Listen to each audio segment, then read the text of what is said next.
আশ্বিনের শারদ প্রাতে বেজে উঠেছে আলোকমঞ্জিত। নমস্কার, স্বপ্নাবেক নিউজ নেটওয়ার্কে স্বাগত। আজ মহালয়া, পিতৃপক্ষের অবসান, মাতৃপক্ষের শুরু। বীরেন্দ্র কৃষ্ণ ভদ্রের কণ্ঠস্বরে মহিষাসুর মর্দিনী শুনে ঘুম ভেঙেছে আমবাঙালির। বলা ভালো, আজ থেকে শারদোৎসবের আনন্দে মেতে উঠেছে গোটা বাংলা। শাস্ত্রে কথিত রয়েছে, এই দিনেই মহিষাসুর বধের দায়িত্ব গ্রহণ করেন দেবী দুর্গা। মহিষাসুরের কবল থেকে দেবগণকে উদ্ধার করার লগ্ন যেহেতু এখান থেকেই শুরু হচ্ছে, তার পরমা প্রকৃত বিশ্বজনীনের আশ্রয় হলো মহালয়া। অন্যদিকে আজকের দিনটি আবার পিতৃপক্ষের অবসান। এই সময় পিতৃপুরুষেরা মনুষ্য লোকের কাছাকাছি চলে আসে। পুরাণ মতে ব্রহ্মার নির্দেশেই গড়ে ওঠে এই মহামিলন ক্ষেত্রটি। এই সময় তাই পিতৃপুরুষের উদ্দেশ্যে তর্পণ করে মানুষ। মহালয়া শুভ না অশুভ সেই মতবিরোধ দূরে সরিয়ে রেখে এবছরও ভোরবেলা পিতৃপুরুষকে জল দিতে পানিহাটির গঙ্গার ঘাটে মানুষের উপচে পড়া ভিড়। যে কোনো রকম দুর্ঘটনা এড়াতে কড়া পুলিশি নিরাপত্তায় ঘিরে ফেলা হয়েছে প্রতিটি ঘাট।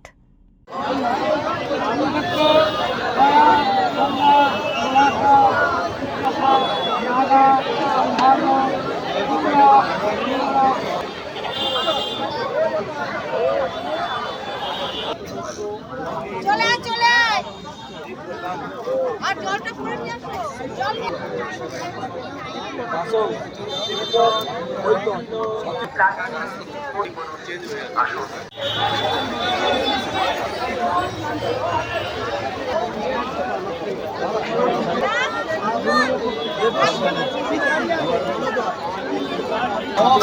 বাবা পরে আর আসবো।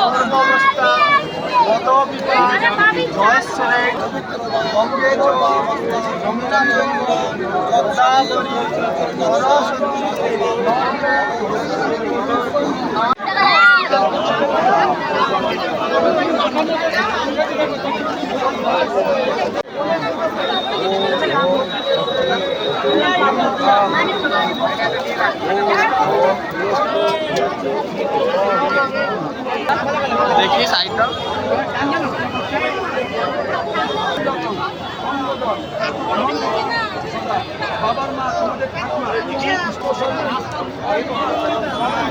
চন্দন সেনগুপ্ত, স্বপ্নাবিক নিউজ, পানিহাটি। সমস্ত খবরের আপডেট পেতে লাইক করে সাবস্ক্রাইব করুন স্বপ্নাবিক নিউজ। সেই সঙ্গে বেল বাটন প্রেস করতে ভুলবেন না। আপনাদের একটা সাবস্ক্রিপশন আমাদের জন্য অত্যন্ত মূল্যবান। একই সঙ্গে ফলো করুন আমাদের হোয়াটসঅ্যাপ চ্যানেলটিও। জয় হিন্দ।